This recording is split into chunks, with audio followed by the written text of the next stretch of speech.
Goldilocks and the Three Dinosaurs, as retold by Mo Williams. Once upon a time, there were three dinosaurs: Papa Dinosaur, Mama Dinosaur, and some other dinosaur who happened to be visiting from Norway.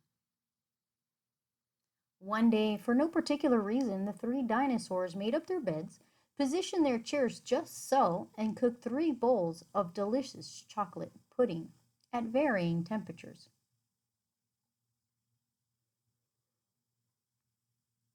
"Oh boy," said Papa Dinosaur in his loud, booming voice. "It's finally time to leave and go to the, someplace else." "Yes," continued Mama Dinosaur. "I sure hope no innocent little succulent child happens by our unlocked home while we are, someplace else."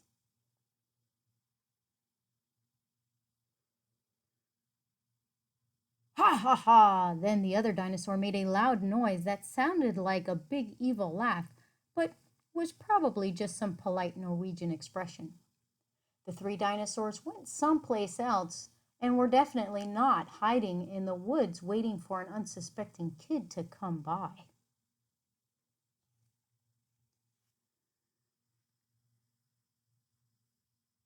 Sure enough, 5 minutes later, a poorly supervised little girl named Goldilocks came traipsing along. Just then the forest boomed with what could have been a dinosaur yelling, "Gotcha!" but I'm pretty sure was just the wind. The loud noise was immediately followed by another loud noise that sounded kind of like, "Be patient, Papa Dinosaur. The trap is not yet sprung." But that could have been a rock falling or a squirrel. Either way, Goldilocks was not the type of little girl who listened to anyone or anything. For example, Goldilocks never listened to warnings about the dangers of barging into strange, enormous houses. So as soon as Goldilocks came across a strange, enormous house, she barged right in. Inside, Goldilocks immediately smelled three bowls of delicious chocolate pudding. "Mmm," said Goldilocks, "that chocolate pudding smells delicious. If only I could get all the way up to the top of the counter." Then Goldilocks noticed a very tall ladder that just happened to be there and certainly was not left on purpose. Goldilocks climbed up the ladder and found herself face to face with three gigantic bowls of chocolate pudding. The first bowl of chocolate pudding was too hot, but Goldilocks ate it anyway because, hey, it's chocolate pudding, right? The second bowl of chocolate pudding was too cold, but who cares about temperature when you've got a big bowl of chocolate pudding? Not her. The third bowl of chocolate pudding was just right, but Goldilocks was on such a roll by now she hardly noticed. Soon Goldilocks was stuffed like one of those delicious chocolate-filled little girl bonbons, which, by the way, are totally not the favorite thing in the whole world for hungry dinosaurs. Tired and groggy, Goldilocks noticed three chairs in the living room, so she climbed down the ladder and walked out of the kitchen. The first chair was too tall. The second chair was too tall. But the third chair was too tall. Goldilocks wasn't going to climb that high just to sit in some chair, so she hiked over to the bedroom.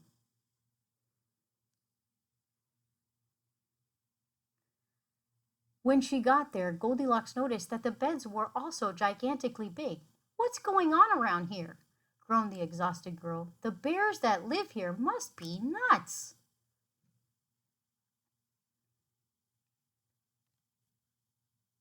Just then the room filled with a loud booming noise that was either a passing truck or a dinosaur gloating. "A few more minutes and she'll be asleep. Delicious chocolate-filled little girl bonbons are yummier when they are rested." Even a little girl who never listened to anyone or anything had to hear that.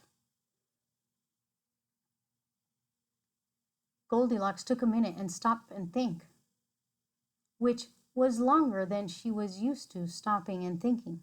"Hey," she told herself, "this isn't some bear's house. This is some Dinosaur's house.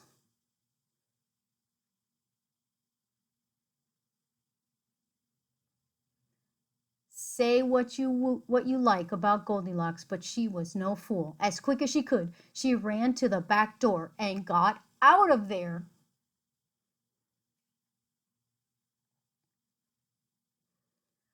Just then, a loud plane flew by, which sounded pretty much like a trio of dinosaurs yelling "Now!" or "Charge!" or the Norwegian expression for "Chewy bonbon time!" Suddenly and completely coincidentally, the three dinosaurs rushed through the front door, but they were too late. Goldilocks was gone, and all that was left in the house were three disappointed dinosaurs. The end. And the moral is, if you ever find yourself in the wrong story, leave. And the moral for the dinosaurs is, lock the back door. Draw me a picture of your favorite dinosaur and send it to me. Have fun.